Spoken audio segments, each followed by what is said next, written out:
Every year, it seems like we're saying that this is going to be the best year ever for video games. And while there are always some delays that push the most anticipated games back a year, or some games that just come out to not be as good as people were expecting, it seems like more and more often we're getting more good games than anyone can possibly buy and play in a year. 2019 specifically seems to be a year where very few people have the same game in their number one spot, which I always take as the sign of a good year for gaming, because it means there's so many good options that any one of them could be someone's game of the year. In fact, my list this year was so tough to narrow down that there's some games I absolutely adored that didn't even crack the top 10, and that's crazy to think about. Whoa! Yeah! Normally, my Game of the Year list is just in text form over at chargeshot.com, where you can also find plenty of great podcasts, as well as video and written content from my friends and I. That totally turned into a shameless plug. I will say though, our Game of the Year podcast should be live when this video goes live, and it's great. Not just for my picks, but everyone's. Anyway, this year, I wanted to take it a step further and show off my favorites. And spoilers, for the second year in a row, my number one isn't a Nintendo game. Suck it, people who call me a Nintendo fanboy.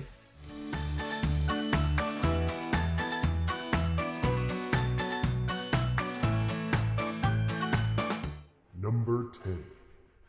I was really excited when this game was announced, because not only was it a return to the great Ultimate Alliance series, but it was supposed to bring in more combat variety, and had online multiplayer for the first time, which was huge for me since I pretty much only play things with people online these days. I'll admit, outside of the immense enjoyment of beating them up with friends online, there's not much novelty to this game, as the gameplay is pretty repetitive and each hero only gets 4 moves through the whole game, which I found kind of weird. But I give it a pass because it's still got such a fun story that mashes up a great library of heroes, new and old. Plus, honestly, as soon as I saw my favorites like Wasp, Falcon, and Miles Morales were added to the series for the first time, I was already sold on the game. I just expected it to be higher on the list. The lack of gameplay variety and difficult to unlock alternate costumes kinda killed the game for me a little bit, even though it's still fantastic. The DLC has been a great addition to the game though, bringing in a lot of new characters, but there's just not a lot of new modes that it added in, unfortunately, and while I'm eager to jump into the PvP, I haven't tried it yet, so I can't use it to justify moving this any higher on my list. Number 9. Before this year, I'd never actually played any of the Gears of War games, but Xbox Game Pass for PC changed all that. Running through each game with my friend Thomas was a lot of fun, so when Gears 5 came out, we were ready to try that together too. While the others were older and more dated, Gears 5 felt very new and polished, with a lot of great quality of life improvements that made me enjoy it more. Unfortunately, one new feature didn't really click with us. The non-linear open world section in the middle of the game took a lot of the momentum out of the game, but there were some seriously hyped sections leading up to that, and the gunplay is still really satisfying. Also, in between the open world sections, when you actually go into a mission in that world, it's still the same great gameplay. I just feel like the actual open world element of the game really dragged down those sections between missions. Plus, I actually really liked the new cast of characters more than the old crew from Gears 1 through 4. I think they have more depth and are less over-the-top characters, so that helped me get more invested into the story even when the gameplay slowed down. Oh, and did I mention the game's absolutely beautiful? I even used this game as a graphical benchmark for my new graphics card. That's how pretty it is. Number 8. I was all on board for the Kickstarter of the original Yooka-Laylee as a return to old 3D collectathons, and while I didn't hate it as much as others did, I still lost interest pretty quickly because it just felt too big and aimless. So when they surprise announced a sequel that switched to a side-scroller 2D style more akin to Donkey Kong Country, I was still pretty skeptical. After all, fool me once. But you know what? This is what the series should have been all along. There is some excellent level design in this game that works well with Yooka and Laylee's power set, and the titular Impossible Lair is an absurdly difficult challenge that makes for a great motivator to keep going through the game. since you can technically beat the game at any time, but each bee you save after each level lets you take one more hit inside the layer. It's a great risk-reward system that rewards completionists for getting everything, while also giving the speedrunners and, challenge gamers some risk to be able to still complete the game, similar to how Breath of the Wild lets you beat Ganon from the beginning. It's just a lot more difficult. Add to this the brilliant overworld map that mixes up the gameplay with top-down puzzle challenges that unlock the various levels, as well as giving you B-sides to these levels, and yes, that is a B pun, that mix up the level design in cool ways, like an underwater level, or turning a lava level into ice, or, different variations like that. And it just goes to show that Playtonic can actually make a modern take on a classic. They just chose the wrong genre originally. Or maybe the modern world just isn't interested in 3D collectathons anymore. Who knows? Number 7. I've loved the Mortal Kombat series since the beginning, but the last few haven't grabbed me the same way as they did back in the day. Especially MKX, with its smaller cast of mostly new characters and a more serious, darker tone. Mortal Kombat 11 excited me early on though, as they showed a larger roster of characters full of old favorites that hadn't been around for a while, and some intriguing new members like Garrus with his time manipulation gimmick. I'm also just a sucker for time travel in general, so I wanted to know what was going on there. There was also a noticeably lighter tone established early on as they showed the story mode focused on different versions of our favorite characters interacting with each other from across time. Again, sucker. Seeing Cassie Cage interact with the young version of her father never gets old. As younger you, I solemnly swear to tap that at the earliest opportunity.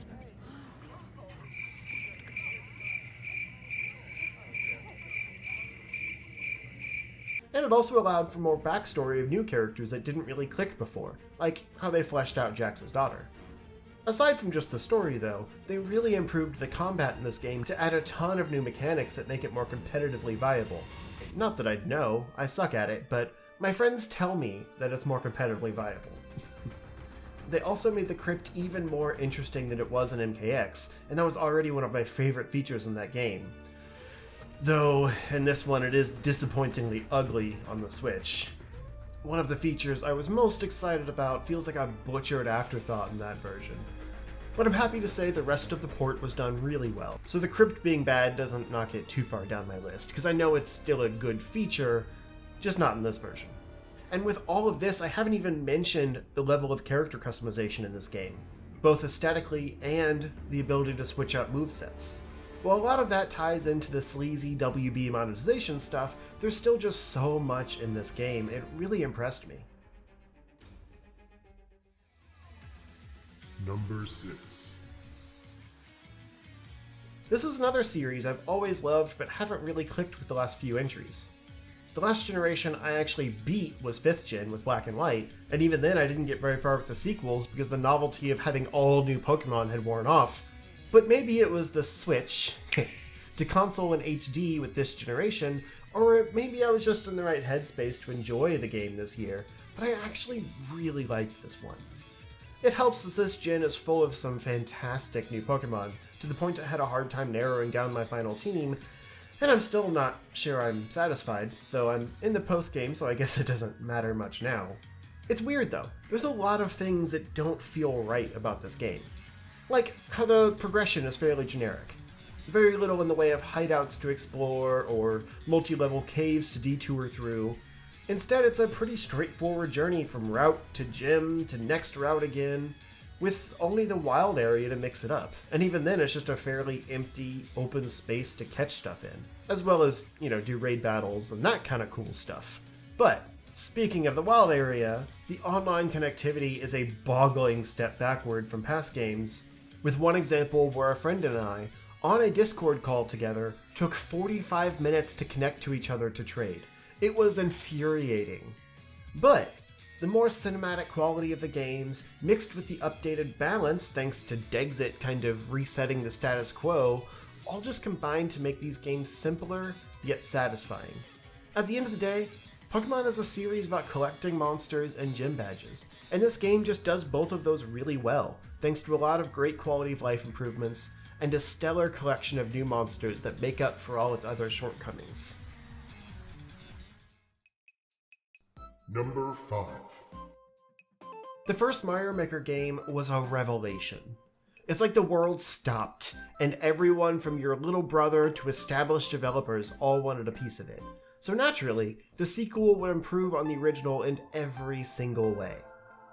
That might sound like an uphill battle, but luckily the sequel added slopes, so it was fully prepared for hills.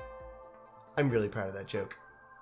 While I don't think the single-player mode was the revelation Nintendo might have expected, at least they put the effort in to make one, and it did help inspire some cool ideas for levels before anyone's made any of their own, and at least all the tools are available from the start, unlike the original's take on a single-player mode. While there's a lot of things that I really love in this game, it's also kind of a hard game to explain the appeal of, since a lot of it is user-created and therefore experiences may vary. But the sheer variety of levels I've seen, coupled with Nintendo's announcement that there will be content updates, including unique new power-ups like the Master Sword, makes it an obvious inclusion for my game of the year, and makes me very excited to see what 2020 has in store for this game too. Number 4.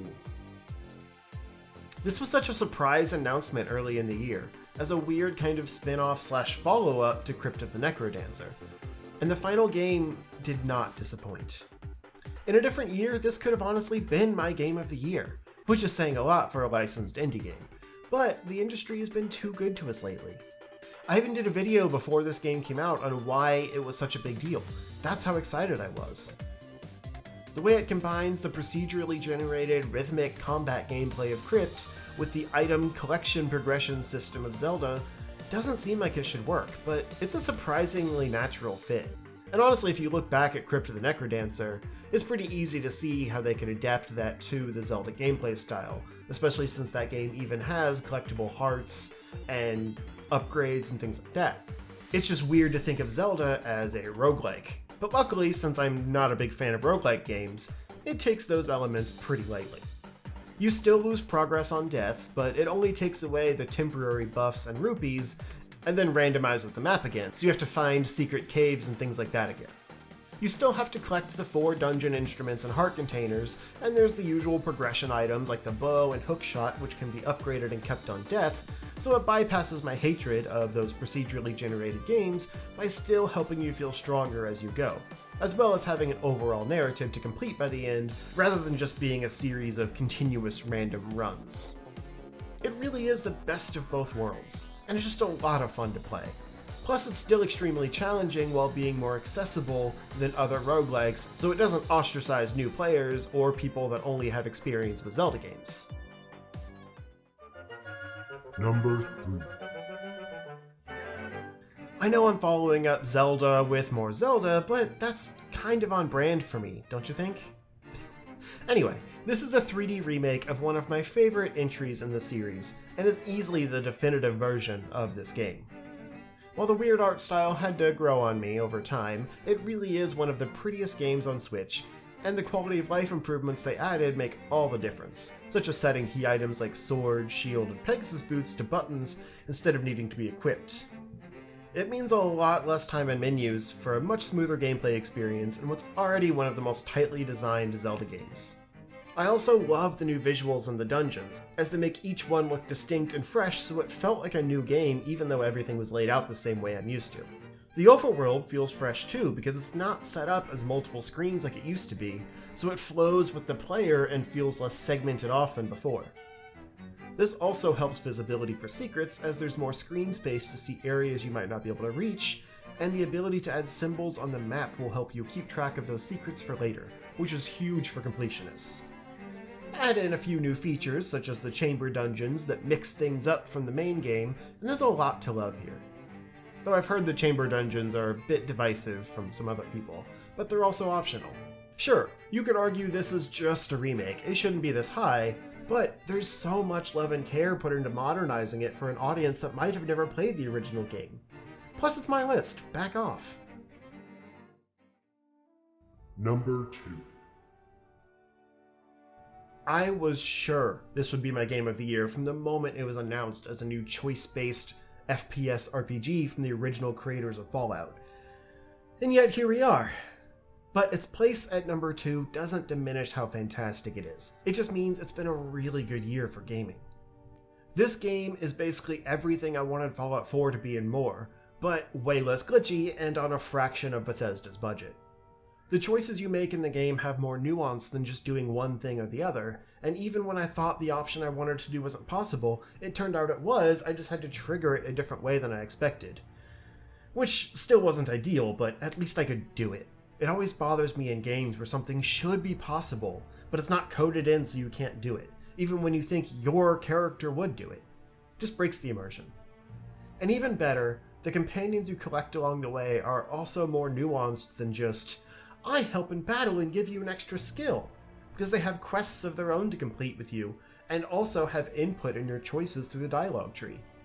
It's so great to be talking to someone and have a companion chime in with their 2 cents. And whether or not you listen to them can mean they might be upset with you or possibly even leave your party for good. Talk about player choice. It really makes the game feel more immersive when the decisions you make actually have weight. And playing without companions is a viable strategy too, as the diverse skill tree has special perks that make you more effective when traveling alone. It really feels like the developers thought of everything in regards to playing your way. But the fact that the companions are mostly great, I find myself marveling at the complex simplicity of the Fibonacci spiral. I'm sure you know what that's like. not you, Vicarmax, makes you want to keep them happy, so I grew attached to them, especially Pravati. She's so precious. We never talked about what kind of smells she likes. I think pretty much every spot on Groundbreaker just smells like old socks. And I cared about their quest objectives just as much as my own. In Pravati's case, her quest is actually fairly easy to complete early on, and is mostly dialogue-based. But that dialogue is so charming and plays into her character development so well that I still dropped everything to run around and chat with everyone she wanted to talk to. I'm starting a new trend. Character of the Year.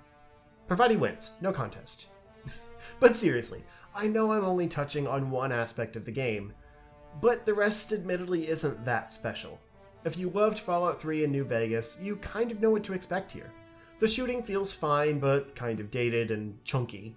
The weapons are varied, and there's some nice modding options for weapons and equipment, but not as much visual variety as I'd like, and the character progression system is about what you'd expect from a game like this, though I love that you get added buffs to your abilities as you put more points into each stat. It really feels like what you focus attention to matters more than just raising attack power or letting you hack higher level computers. I could devote a lot more time to all the things in this game, but I'm trying to just focus on my favorite things and why it's on this list. It's real good though. Play it. Number 1. When this game was first shown off, I had high hopes for it, but even that first reveal looked a little rough. I trusted Respawn more than EA though, so I gave it the benefit of the doubt. And then reviews came out almost universally positive, and I got even more excited for it. I bought the Xbox One X bundle that came with the game so that I could get the best experience possible with it, and it hooked me from the start. Granted, it does have a very strong opening tutorial area, showing you the ropes while introducing you to the main character in a cool way, without even giving you a lightsaber yet. The mobility felt great though, and I knew this game was made for me, as a lover of Zelda and Metroid-style puzzle platforming. You are not approved trash. Then I was introduced to lightsaber combat, and it felt so good too. On the first planet, I met BD1, who was just adorable and also the catalyst for a lot of the upgrades, as well as a justification for the map, which immediately gave me Metroid Prime vibes, complete with how clunky it is to navigate. I saw areas on the map that were red, indicating I didn't yet have the abilities I needed to access those areas, and my Metroid-deprived heart shed a tear. It might have been a heart palpitation, actually. I should probably get that looked at.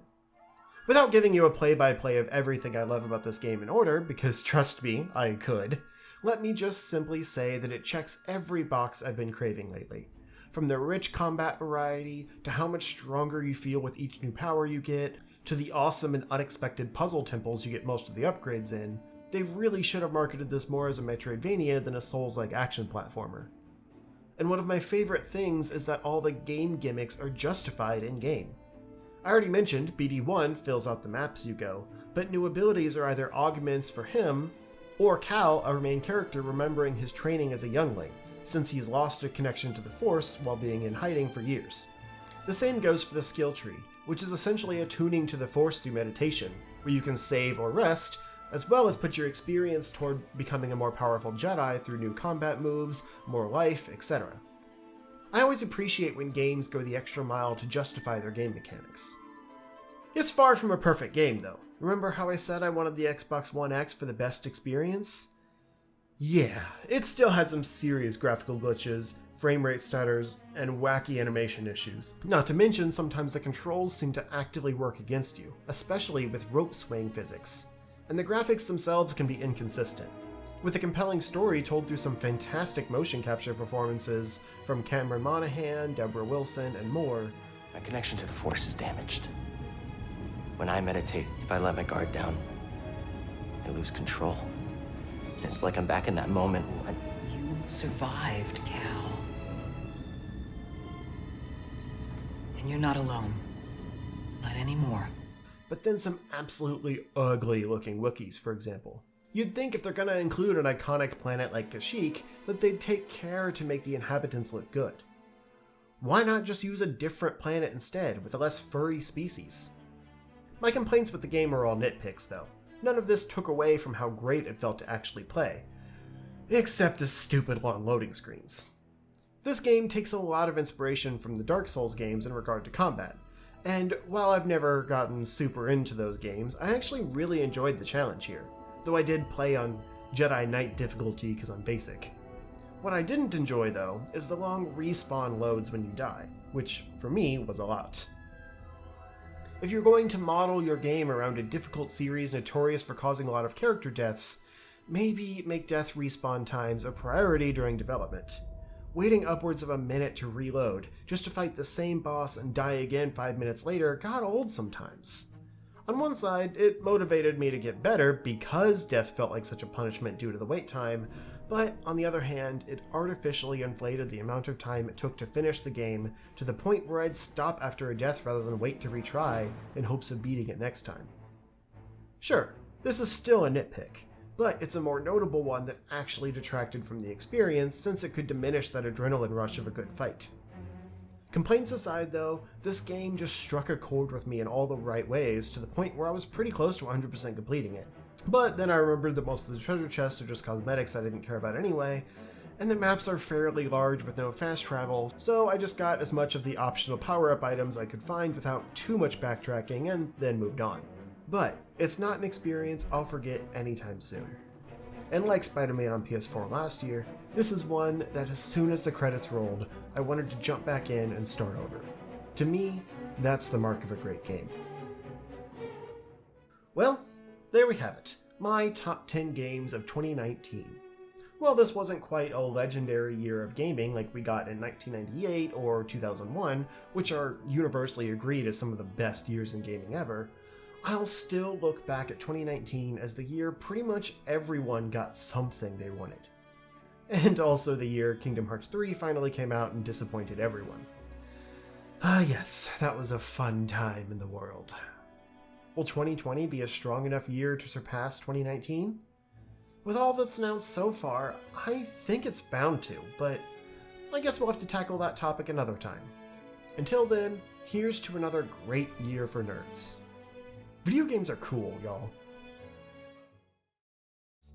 There's been at least half a dozen surprise announcements in the past decade that show a shift in Nintendo's business model, from the deal with Universal to open a Mario-themed amusement park and make a new animated movie under their Illumination studio, the people that brought you Minions, unfortunately, to the first-party spin-off titles from Koei Tecmo, like Hyrule Warriors and Fire Emblem Warriors, to major crossover titles from Ubisoft like Mario & Rabbids, and the new Starlink game that's basically become a fully-fledged Star Fox game at this point, to even 3 mainline Zelda games made by Capcom in the early 2000s in the form of the Oracle games and Minish Cap. Nintendo has proven that they're no longer afraid to license their characters out to reputable partners. They even passed off the reins of the first new Metroid game in years to third-party studio Mercury Steam, and they crushed it,